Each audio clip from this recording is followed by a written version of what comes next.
Am I the a-hole stories? Am I the a-hole for not asking my father-in-law to leave my house after my divorce because my ex-wife no longer has a mom? My ex-wife, 35 female, Kate, and I, 36 male, grew up as next-door neighbors. We, along with our siblings, basically lived at both houses and were parented by the adults at whichever house we happened to be in at the time.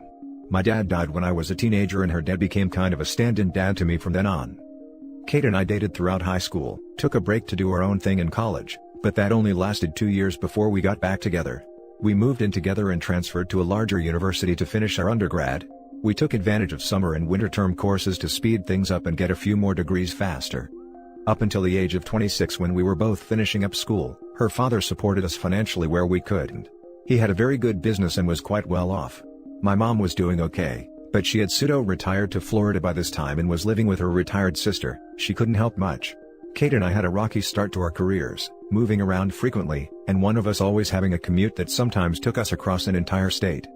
5 years ago, her dad lost his business, and most of his wealth due to a few bad investments, and bad intent from a business partner, so he moved in with us and we began supporting him in return for all of the years he'd done that for us. We had an in-law suite already for my mom to use when she visited. He and I continued our father-slash-son type relationship, and it was all working out great. About a year before COVID, she began taking long trips and refusing to tell me where she was going. By the summer, she was asking for a divorce, saying that she had changed too much to continue our marriage.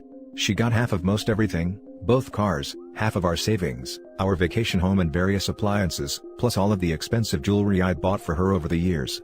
She promptly sold the vacation home and the jewelry, and had much more liquid funds than I did. Most of mine was wrapped up in the house and investments. I had to use a good chunk of the savings to buy a new car and appliances. Now, she and her friends are messaging me quite hateful things, because she just found out that her dad never moved out when we divorced because she rarely talks to him now. Her mom died when we were in college, and she is accusing me of stealing her remaining parent. Father-in-law doesn't have the money to move out, or a reason to. She says I should have given her dad a large sum of money to move out after the divorce, even though she was the one with the liquid funds at the time, that it was inconsiderate to continue to live with her dad when we aren't together anymore. Am I the a-hole? Now for the top comments. Not the a-hole. You're divorced now, you can have your father figure as a roommate if you and he both agree to it. And how can you steal her dad from her, when their relationship was so distant that she didn't even know he was still living with you? Sounds like she dropped the rope on that relationship herself. This is her problem, and she needs to build a bridge and get over it. Hijacking here to say, OP, you are a wonderful person. You are showing loyalty and kindness to someone who has been in your life for many years. If everyone behaved like you, there would be far fewer posts here. Your ex-wife on the other hand. Not the a-hole. It sounds to me like you have a much deeper relationship than just a standard father-slash-son-in-law. He obviously means a lot to you and has supported you in the past. I think it's admirable that you want him to stay. Some people would kick him out from spite. If she is so worried about him, then she should offer him a place to live. The idea that you should give him a chunk of money to leave is laughable. Shouldn't she be responsible for that? I'm sorry your marriage ended like that, but you sound like a good person and she obviously didn't appreciate that. There will be someone better out there for you someday, I know. This, and she had the audacity to tell him to give her dad money to move out because she doesn't like it. Not the a-hole. How do you not know where your own father is living? Your ex is just trying to hurt you, and she is obviously not willing to help her own father out. Talk with your father-in-law, and if your situation works for the two of you, block your ex and file harassment charges if she doesn't leave you alone. And why would you have to give him money after the divorce? I'm sorry that your relationship turned so ugly.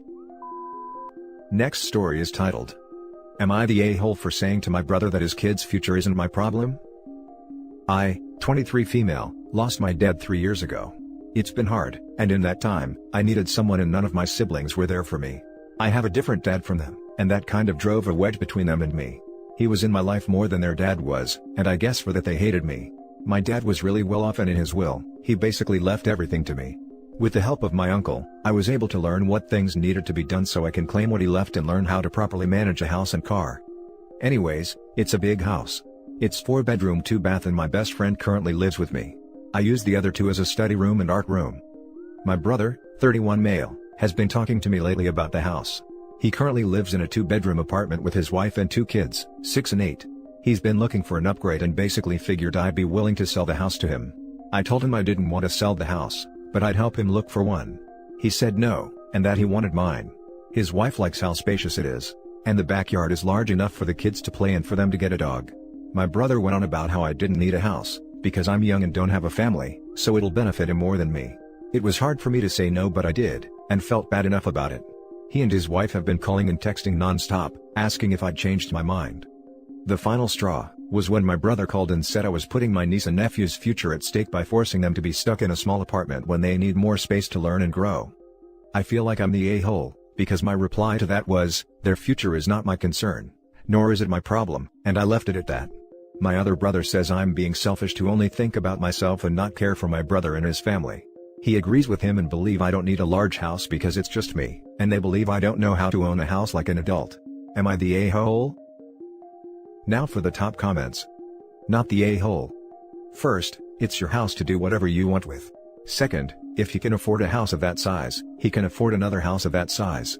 What he really means is sell me the house super cheap, or even give me the house, and then, even money says he'd flip it in a couple of years anyway. Sorry you're having to go through this. What he really means is sell me the house super cheap, or even give me the house, and then, even money says he'd flip it in a couple of years anyway. Exactly.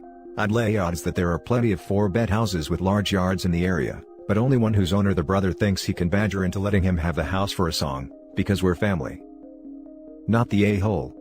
Their argument is basically give me your house. I want it. If they were willing to pay market rates, they could find a house anywhere, but they don't.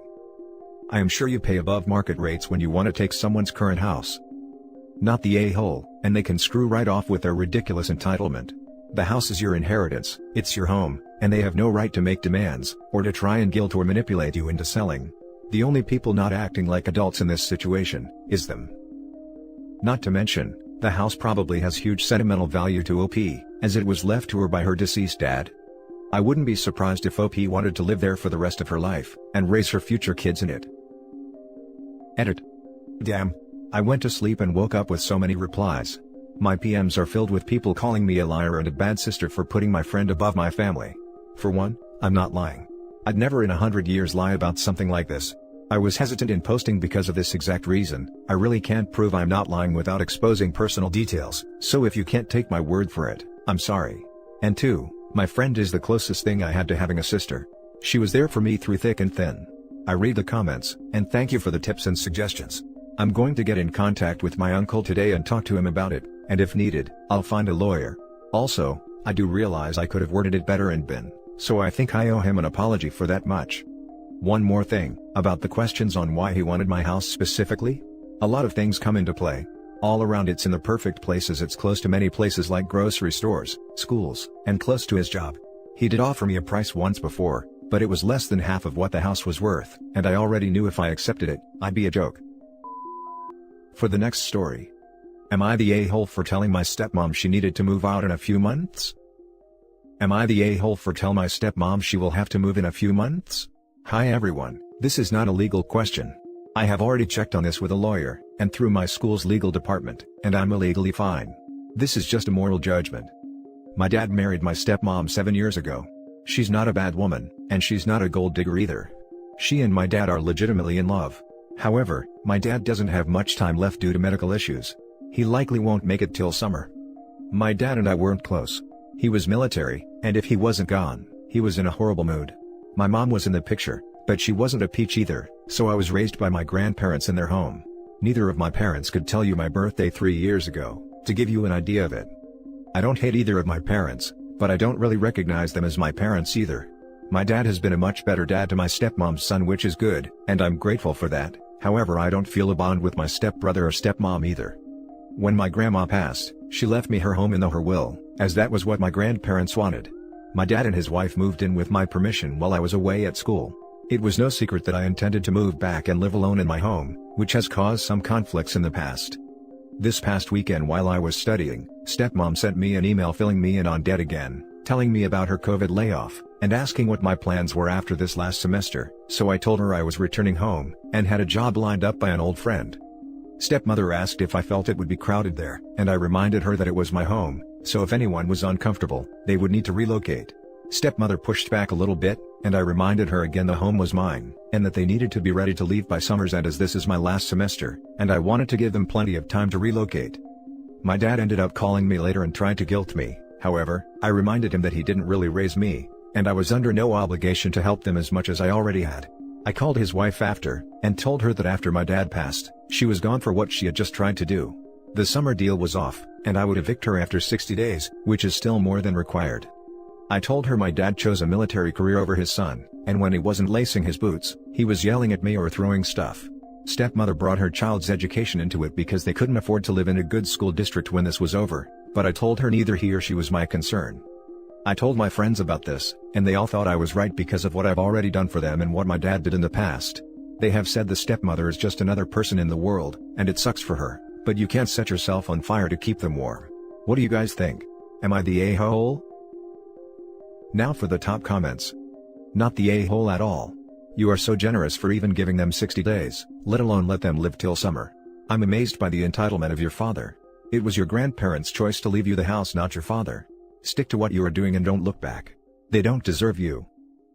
I promise you if the house had gone to dad, stepmom would have wound up with the house, and OP would be the one looking for a place. Smart grandparents knew what they were doing.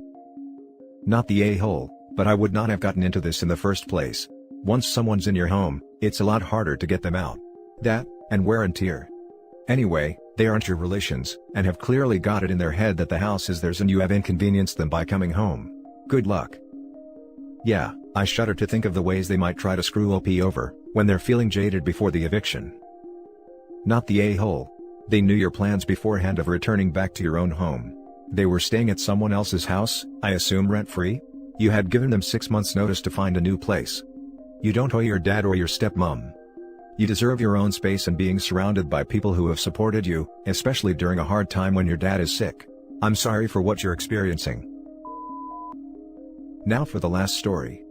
Am I the a-hole for knowingly letting my son go bankrupt, and refusing to help? In a predicament with my morals. Perhaps you can help. The story. My son has started a string of unsuccessful businesses, 2 of which I have funded for him. Money isn't an issue for me, due to success selling a large software company 10 years ago. Each time, I have assisted in bailing him out. However, the last time, I told him it would be my last, and that I'd rather he asked me for some business advice and mentorship rather than my money. He started up another company in June of 2020, focusing on a growing sector of the technology industry. But he also ran this business into the ground and refused my mentorship. As expected, he also wanted me to bail him out. This time to the tune of $1.2 million owed to creditors. I have the money, but it's the principle behind it. I held firm on my no. He told me he'd need to file for bankruptcy, and I said so be it. His personal bankruptcy filing had just completed today, and I admit I perhaps wasn't fully aware of the scope of destruction he would see.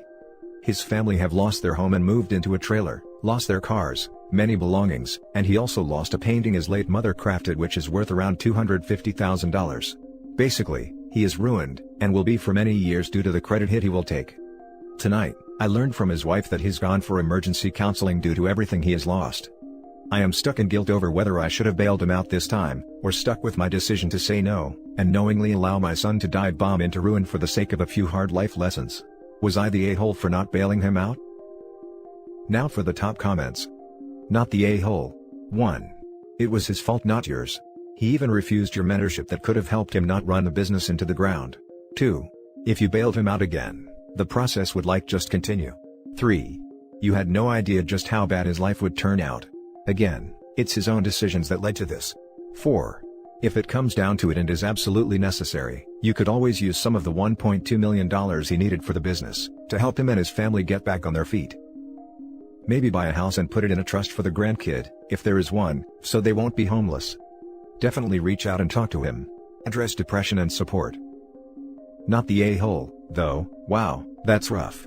I feel pretty confident that if you had bailed him out a 3rd time, it would have happened yet again until something else stopped him, or you finally said no. I'm so glad to hear he's in counseling. If he's ever unable to go to therapy due to financial reasons, that could be one way for you to help and make yourself feel a little better. Exactly. If not this time, it would be the next, or the next. This was always going to happen, and better earlier before OP runs out of money. Completely not the a-hole. That said, most non-sociopathic people are not happy to see their loved ones destitute, even deservedly so, and especially not innocent ones like your daughter-in-law and grandchildren. Your feelings are understandable. That being the case, and since you do have resources to help, perhaps you could consider assisting the family in ways that do not reward him personally, or fully restore the lifestyle he lost. So, you could buy a modest home and let them live there. Do not sign over the deed. Buy a modest car for his wife to use to run the children around, pay school fees, etc. To be clear, you have no obligation here in my opinion. But it is open to you to assist the family in ways that don't undermine the life lesson he's learned. And that's it for this video guys. If you have thoughts to share, leave a comment below. Don't forget to hit like and subscribe if you like this content. I'll catch you in the next one. Good day everyone.